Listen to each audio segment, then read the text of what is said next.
satu golongan spesial yang diperkenankan oleh Allah, bahkan tidak perlu puasa selama Ramadan dan tidak usah mengganti setelah Ramadan. Tapi dia diperkenankan oleh Allah untuk mengganti setiap puasanya dengan memberikan makanan pada orang-orang miskin. Kita mulai dengan Quran surah kedua Al-Baqarah ayat 184. Ya, paling kiri sebelah atas di mushaf.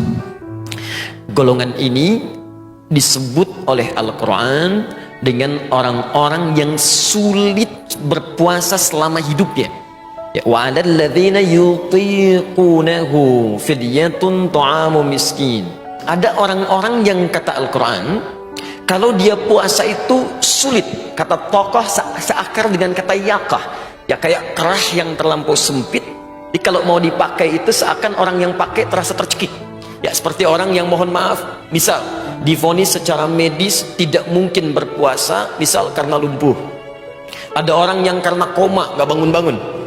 Ya, ada di Timur Tengah sekarang seorang perempuan sudah 25 tahun koma, baru setelah itu bangun. Maka orang semacam ini, kata Al-Quran, boleh dia selama masa Ramadannya tidak perlu berpuasa dan tidak usah diganti setelah selesai Ramadan. Cukup setiap hari dia tidak berpuasa, maka keluarkanlah ganti penebus dengan memberi makan seorang miskin. Satu orang miskin. Ini yang dinamakan oleh Al-Quran dengan nama fidyah.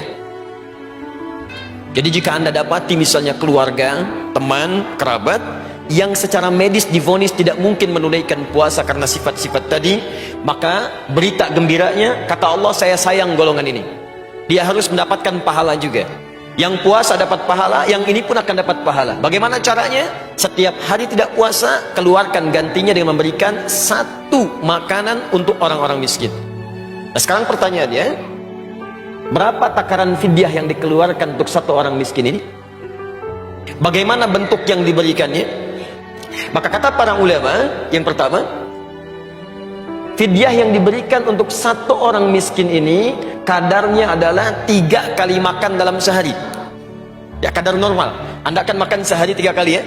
Ya, normalnya siang, sebelumnya pagi, kemudian malam.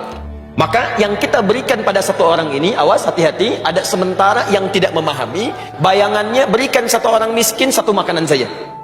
Kata para ulama bukan begitu caranya.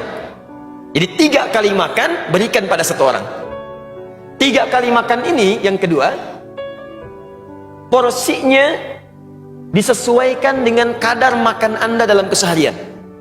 Misal, ada yang sehari makan 3 kali dihitung 50.000 misalnya.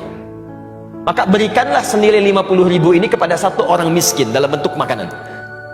Jika Anda makannya menunya beda dengan yang lain, ada yang saat makan ayamnya ada, kambingnya ada, sapinya ada, sayurnya lengkap, kalau dihitung misalnya 250.000, maka yang seperti ini kadar fidyahnya pun disesuaikan dengan kebiasaan makannya. Ustadz, bagaimana kalau kasusnya saya di rumah kadar makan 250.000, cuman oleh dokter divonis ada makanan tertentu yang nggak boleh dimakan. Jadi makan tiap hari dengan kangkung, bayam, tempe, ya. Tapi kemampuan ada. Nah, maka kata para ulama, yang dilihat bukan apa yang dimakannya, tapi kadar kewajaran yang berlaku di keluarganya. Paham sampai sini?